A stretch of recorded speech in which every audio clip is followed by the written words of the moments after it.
Может быть, ей получится. Не проблема. А мне это не интересует. Ну, ты что? Жалуются, мне все равно. Я говорю, одна целый день работаю, больше никого нет. Так, Мишечка обещает выйти на работу. Мгм. Бухает, все.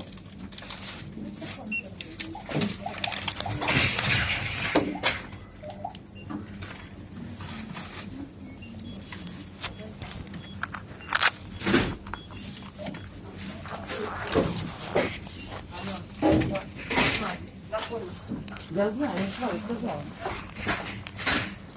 Вообще отлично. А я должна сегодня работать одна. Дайте, пожалуйста, бутылку.